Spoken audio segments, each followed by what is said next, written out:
Aitäh! No peaminister oli kuidagi siukse nukra ja emotsioonitu olemisega täna, et kas ise hakkab ka aru saama, et hakkab väsima ja aeg on tagasi astuda. Ma loodan, et hakkab. Nüüd selle arupärimise juurde mõned teemad markeeriks ära. Meie küsimusele, et kas valitsus on kaalunud spetsiaalseid meetmeid piirivööndi rahvastiku püsimise ja kasvu soodustamiseks, rääkis peaminister mingisugust mitte väga arusaadavat juttu sellest, et koalitsioonilepingus on siis midagi kokku lepitud või alles lepitakse kokku, sest nagu me teame, koalitsiooni läbirääkimised meil ju käivad veel. Nii et lihtsam oleks olnud siis otsejoones vastata, et ei ole plaaninud midagi. Nüüd, mis puudutab küsimust selle kohta, et kus uuring ütleb, et hea oleks aidata kaasa seal piiri ääres elavate inimeste elutingimuste parandamisele, sealhulgas piirivalvurite, kaitseliitlaste ja päästjate elutingimuste parandamisele, vastas peaminister selliselt, et plaanis on kasutusele võtta kõige moodsamad lahendused. Rääkis kaugseirest, droonivõimekusest ja muust. See oli juba üsna otse ütlemine, et tegelikult valitsuse prioriteet on pigem vastupidises kohas, et neid inimesi seal piirialal ei olekski. Et kasutame moodsaid lahendusi, las maa olla tühi. Ja neljanda küsimuse vastuse juures me jõudsime selles mõttes ikka täiesti absurdsesse olukorda, et nii küsijatele ehk meile kui ka peaministrile oli teada, et küsimus puudutab Kagu-Eestit ja piirialasid.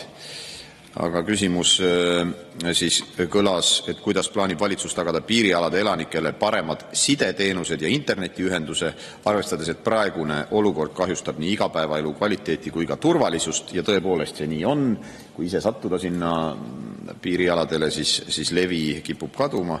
Peaminister vastas, et on tulemas meetmed, kus tekib 57 000 uut liitumispunkti.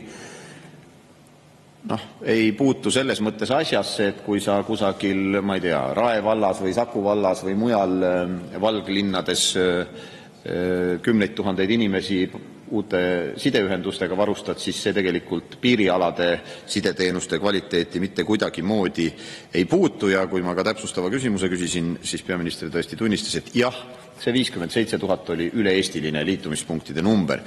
Nii et käis meil siin jälle mees, kes ei vastanud küsimustele, vaid jutustas mingisugust oma lugu.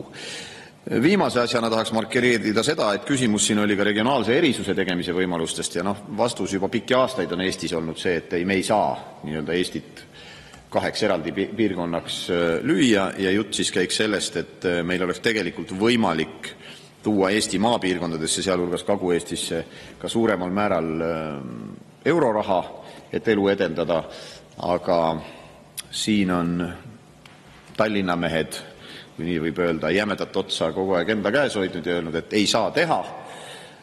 Eks kardetakse, et siis võib-olla Tallinnasse tuleb eurorahast vähem või ma ei tea, mis see hirm on, sest kas või meie head naabrid leedulased saavad seda teha, et saadakse seda piirkondlikku erisust teha ka väiksemates riikides, nii et taaskord peaministri poolt mitte eriti asjalik vastus. Nii et jah, ma kutsun üles veel kord, nagu ma ütlesin ka oma sõnavõtu alguses, et härra peaminister, poliitiline juhtimine on väga nõrgaks muutunud viimasel ajal. Aeg on tagasi astuda. Aitäh! Suur tänu!